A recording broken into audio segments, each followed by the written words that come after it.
ಕಾಂಗ್ರೆಸ್ ನಾಯಕರಾದಂಥ ಹರಿಪ್ರಸಾದ್ ಅವರ ಹೇಳಿಕೆಯನ್ನ ಮಾಧ್ಯಮದ ಮುಖಾಂತರ ನಾವೆಲ್ಲರೂ ಕೂಡ ಕೇಳಿದ್ವಿ.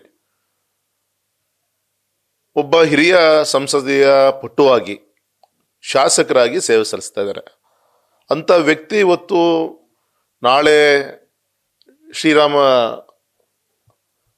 ಜನ್ಮಸ್ಥಳದಲ್ಲಿ ಅಯೋಧ್ಯೆಯಲ್ಲಿ ಏನು ಕಾರ್ಯಕ್ರಮ ಆಗ್ತಾ ಇದೆ, ಪ್ರತಿಷ್ಠಾಪನೆ ಆಗ್ತಾ ಇದೆ.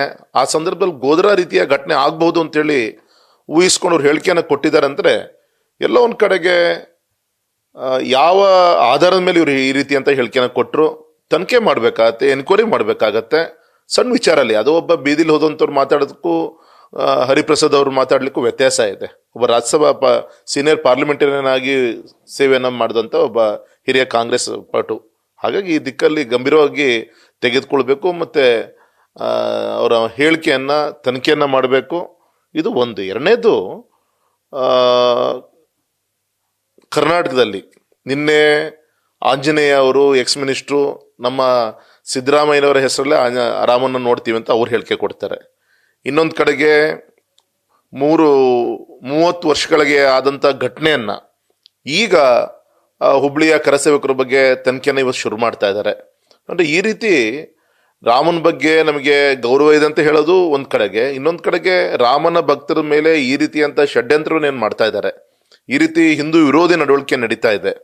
ಅವರ ಕೊಡ್ತಿರುವಂತ ಹೇಳಿಕೆಗಳು ಅವ್ರ ಮನೆಯಲ್ಲಿರೋ ಹೆಣ್ಮಕ್ಳು ಅವ್ರು ಗೌರವಿಸ್ತಾರಲ್ಲೋ ಗೊತ್ತಿಲ್ಲ ನನಗೆ. ಯಾಕಂದ್ರೆ ಶ್ರೀರಾಮನ ಬಗ್ಗೆ ಹಗುರ ಮಾತಾಡೋಂಥದ್ದು, ಇಂಥ ಒಂದು ಪವಿತ್ರವಾದಂಥ ಒಂದು ಕಾರ್ಯಕ್ರಮ ಅಯೋಧ್ಯೆಯಲ್ಲಿ ನಾಳೆ 22ನೇ ತಾರೀಕಿಗೆ ಇಡೀ ಪ್ರಪಂಚ ಇವತ್ತು ವಿಜೃಂಭಿಸುವಂತ ಒಂದು ಸಂದರ್ಭ, ಹಿಂದೂ ಸಮಾಜ ವಿಜೃಂಭಿಸ್ತಾ ಇದೆ.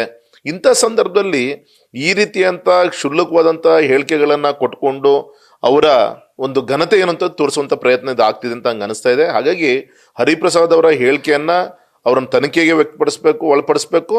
ಮತ್ತೆ ಅವ್ರ ಹೇಳಿಕೆಯನ್ನ ಗಂಭೀರವಾಗಿ ತೆಗೆದುಕೊಂಡು ಯಾವ ಬೇಸಿಸ್ ಮೇಲೆ ಹಿಂದಾದಂಥ ಘಟನೆಗೆ ಜನ ಈಗಾಗಲೇ ಕಾಂಗ್ರೆಸ್ ಅನ್ನ ದೇಶದಲ್ಲಿ ಎಲ್ಲಿ ಕೂರಿಸ್ಬೇಕು ಅಲ್ಲಿ ಕೂರ್ಸಾಗಿದೆ. ಈಗ ಅಧಿಕೃತವಾದಂಥ ವಿರೋಧ ಪಕ್ಷ ನಾಯಕನ ಸ್ಥಾನನೂ ಕೂಡ ಇಲ್ಲ. ಅವತ್ತು ಜಮ್ಮು ಕಾಶ್ಮೀರದಿಂದ ಹಿಡಿದು ಅಯೋಧ್ಯೆ ರಾಮ ಮಂದಿರದಿಂದ ಹಿಡಿದು ಅವ್ರು ಮಾಡಿದಂಥ 1, 2, 3, 4 ತಪ್ಪುಗಳು ಏನು ಮಾಡ್ಕೊಂತ ಬಂದಿದ್ದಾರೆ. ಇವತ್ತು ದೇಶದಲ್ಲಿ ಕಾಂಗ್ರೆಸ್ ಇವತ್ತು ಹೀನಾಯ ಪರಿಸ್ಥಿತಿ ಹೋಗಿದೆ. ಹಾಗಾಗಿ ಈ ಸಂದರ್ಭದಲ್ಲೂ ಕೂಡ ಈ ಸಣ್ಣತನದ ಯೋಚನೆಯನ್ನ, ಈ ರೀತಿಯಂತ ಹೇಳಿಕೆಗಳನ್ನ ಕೊಟ್ಟು ಒಂದು ದೇಶದ ಒಂದು ಐಕ್ಯತೆಗೆ ಈ ಒಂದು ಮಹಾಪುರುಷನ ಒಂದು ಜನ್ಮಸ್ಥಳದಲ್ಲಿ ಕಾರ್ಯಕ್ರಮ ಆಗ್ತಿರೋ ಸಂದರ್ಭದಲ್ಲಿ ಒಂದು ದೊಡ್ಡ ಮನಸ್ಸಿನಲ್ಲಿ ಚಿಂತನೆ ಮಾಡಿ ಅವ್ರು ಸಪೋರ್ಟ್ ಮಾಡೋದೇನು ಬೇಡ. ಅವರು ಅಟ್ಲೀಸ್ಟ್ ಅವರು ಗಂಭೀರವಾಗಿ ಕೂತ್ಕೊಂಡ್ರು ಸಾಕು ಆ ಒಂದು ಶ್ರೀರಾಮನಿಗೆ ಸಿಗುವಂತ ಒಂದು ಗೌರವ. ಹಾಗಾಗಿ ಈ ಸಂದರ್ಭದಲ್ಲಿ ಹರಿಪ್ರಸಾದ್ ಅವರ ಹೇಳಿಕೆಯನ್ನು ಗಂಭೀರವಾಗಿ ತೆಗೆದುಕೊಳ್ಬೇಕು ಕೇಂದ್ರ ರಾಜ್ಯ ಸರ್ಕಾರ. ಮತ್ತೆ ನಾನು ಹೇಳ್ದಲ್ಲ ಆಗ್ಲೇ, ಹರಿಪ್ರಸಾದ್ ಅವರು ರಾಜಕೀಯ ಕಾರ್ಯಕ್ರಮ ಅಂತ ಹೇಳ್ತಿದ್ದಾರೆ. ನಾಚಿಕೆ ಆಗ್ಬೇಕಲ್ಲ.